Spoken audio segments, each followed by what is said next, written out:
how we're gonna do this is that we're gonna start off with reverence. Then we're gonna raise the flag. Raise the flag. Then you say Thank you. We're so honored. What a great day. You look handsome.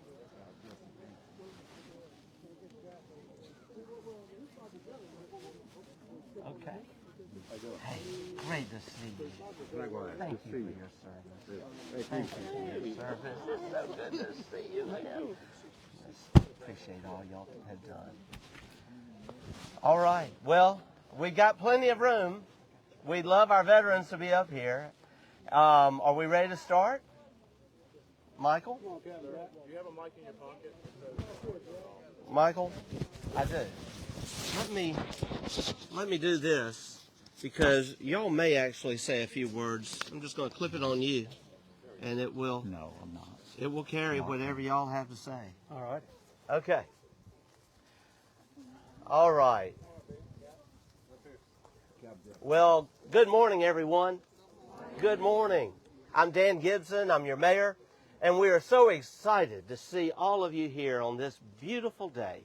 God has blessed us with brilliant sunshine, and what an amazing crowd as we begin our Veterans Day observances here in the city of Natchez. We want to do a quick pan around, and I want to hear from all of our Natchez High School students, all of our Mayor's Youth Council students, and everyone else. Let me know you're excited to be here. Let's just say all at once, God bless Natchez. 1, 2, 3. God bless Natchez. Wow, we've got a crowd.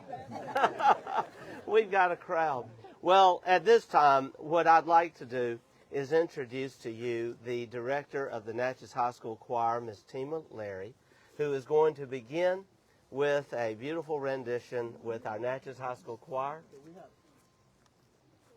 We have our Natchez High School Choir here, and they are going to sing for us our national anthem. Colonel Curry, do we want to raise the flag before the national anthem?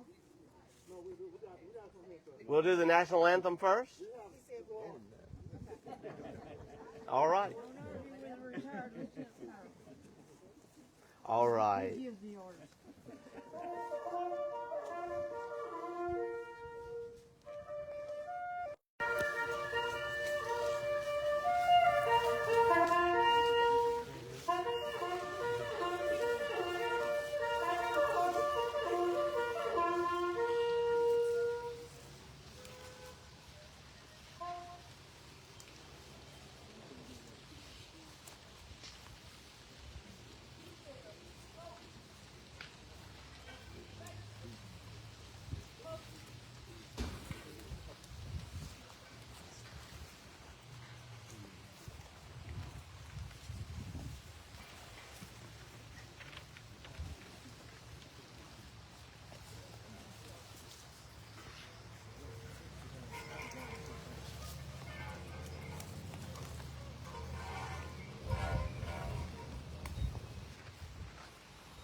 at this time, we're going to ask Ainsley Dupree to please come forward.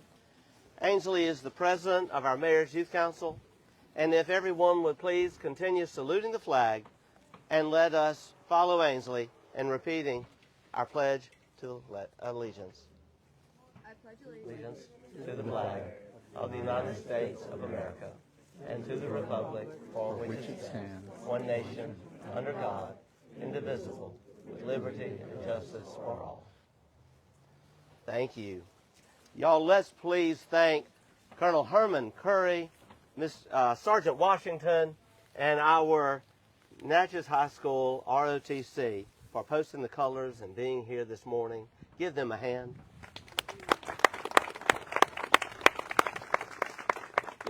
We also are so grateful to Miss Tima Larry and our Natchez High School choir. Give them a hand. What a beautiful rendition.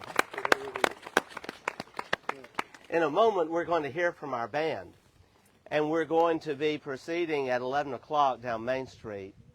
But this is a tradition we started last year, beginning the day with an informal ceremony here at Memorial Park.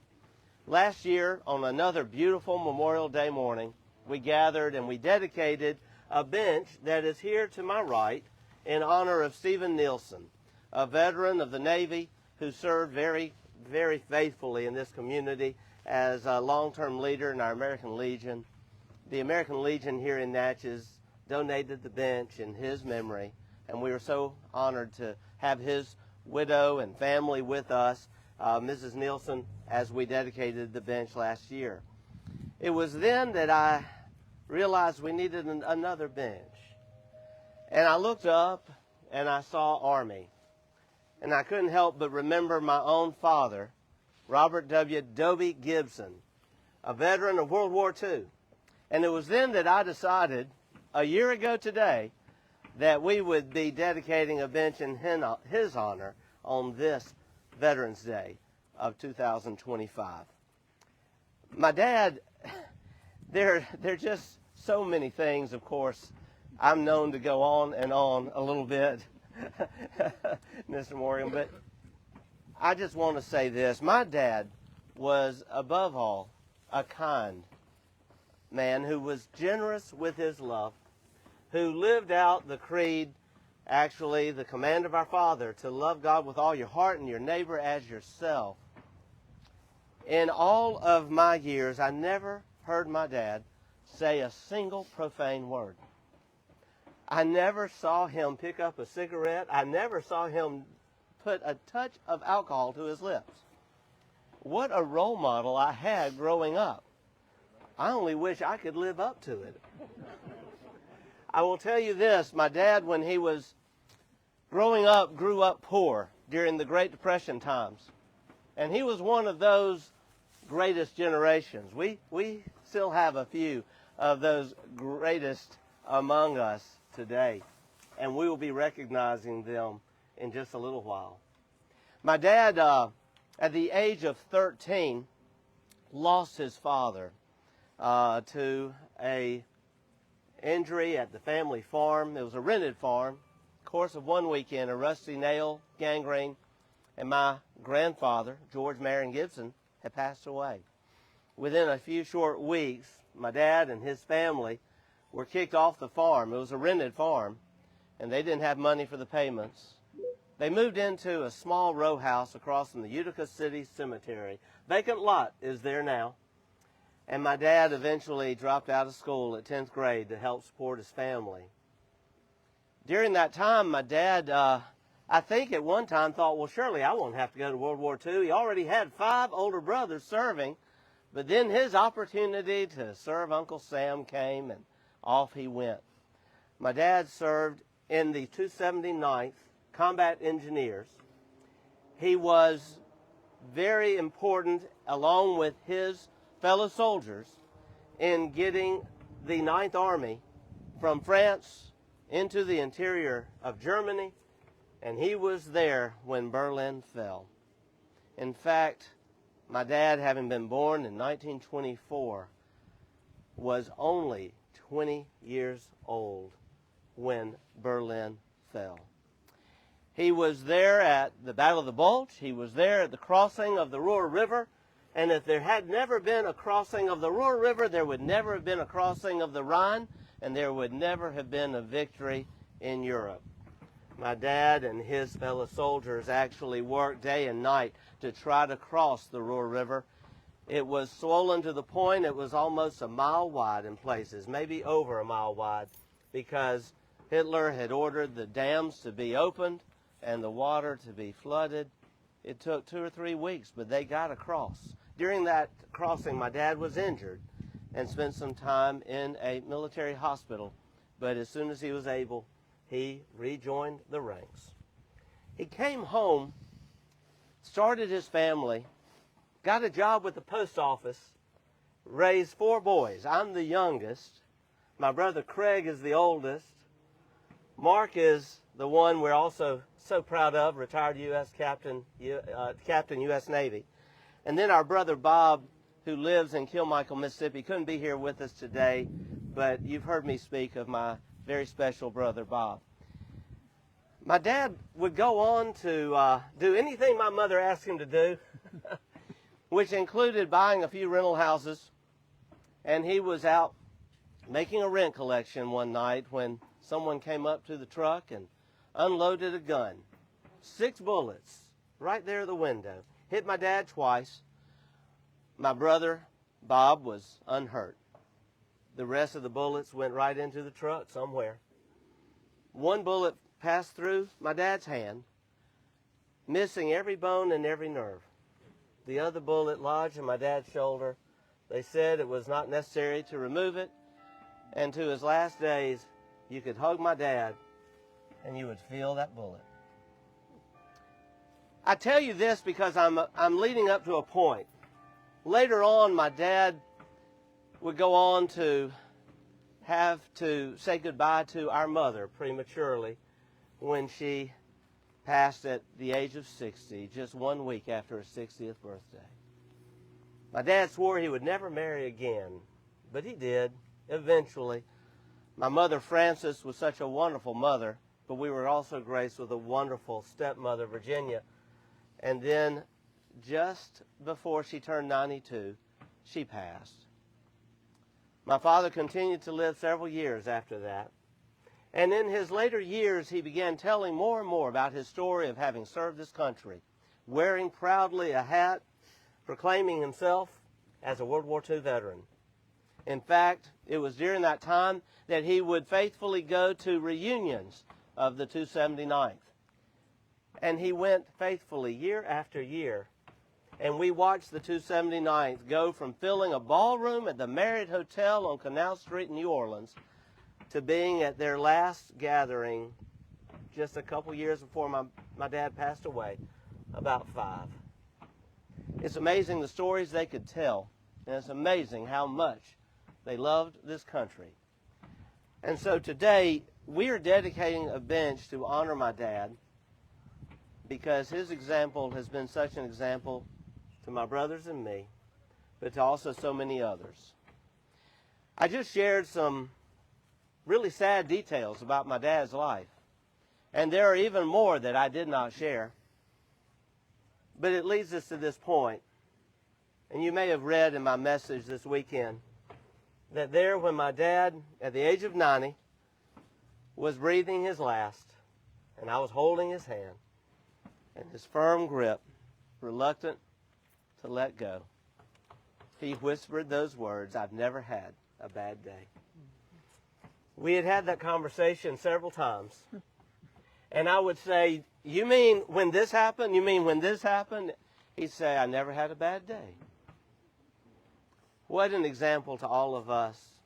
We live in a generation now prone to complain, a time where we sometimes, I think, take our blessings for granted, and we sometimes take for granted the sacrifices that have gone before us to make this country what it is and to keep this country free. And so today, it's a good day. And if my dad was here, I know he's smiling down, and he would say, "A good day. Never had a bad one." Before we dedicate the bench, and we're just going to do it with a simple prayer, I'm going to invite my brothers You know, growing up, I didn't get a whole lot of words in at the house. In fact, my brother Mark taught me that grass is a vegetable that you eat when your head is applied to it. So I've been making up for all that lost time by doing a lot of talking since I've been mayor. But now that my older brothers are here, I'm going to ask if they'd like to share a few words. Wow. Our dad did everything for his 4 boys. Our mother also. They lived for us. It's just amazing. Part of that greatest generation. And speaking of Dad's education, you would never know that he didn't graduate from high school. He had perfect handwriting, perfect spelling, and diction. I am not kidding. You would think he had a college degree. But he literally put his family first, not just us, but his entire family, but especially the 4 boys. That was his life. And what could you ask for more? I certainly will go along with everything that Dan and Craig said. I may have spent a career in the Navy, and many veterans here had a lot of experiences. But those 20 months that my dad was in the European theater, from hitting Omaha Beach and going forward all the way to Berlin, were just remarkable times. As we mentioned, the greatest generation. But without them, we hear people say we might be, half the country might be speaking German, the other half might be speaking Japanese. But at the age of 20, when his unit hit in Normandy, Hitler was known to say, "Oh, these are just young kids. They'll be easy to mow down. We'll just roll right over them. There'll be no problem." And they found out quite differently. These kids were there to make a statement and to make people free, people that couldn't fight for themselves. They fought for them. Later in life, when my dad married for the second time, a friend of mine, my wife's friend at our church in Pensacola, they got married, and it was a wonderful thing. And right after 9/11, they had a trip booked to go to Europe, to go to the World War II tour, where they were going to retrace the steps that his unit went in a bus tour. Well, it was only a month and a half after 9/11, and the tour company sent notices out that they would issue a full refund if people didn't want to go. They understood, because it was so dangerous. And we met with my dad and my stepmom, and he said, "Well, it couldn't be as bad as it was when I was over there the first time." And so they went, and the tour was only half full, so they had a fabulous time. And when they were at the cemetery at Normandy, he went to every marker of a fallen. They looked it up. They were there for several hours. He went to every marker of someone who had been killed in action there that day, June 6, 1944. He went to every marker of a person that was from Mississippi and took a snapshot of their marker and jotted it down so he could contact their families when he returned. I went to Pearl Harbor shortly after that to visit my stepdaughter, my wife's daughter, who had moved out there. Her husband was Navy. And my dad said, "Well, I've never said this, but when you're out there and you go to that USS Arizona Memorial, look up the name Robert Moody. He's my classmate from Utica High School." And sure enough, there he is. He was in the same class as my dad. My dad didn't graduate, but Robert Moody was killed in action December 7th, 1941, and his remains remain in the U.S. Arizona. And if my dad hadn't told me that, I would have never known. Wow. So thank you, Dan, and thank Natchez. I live in Pensacola. I follow everything that is put out about Natchez on your Facebook, all the posts. And let me tell you, Natchez is amazing.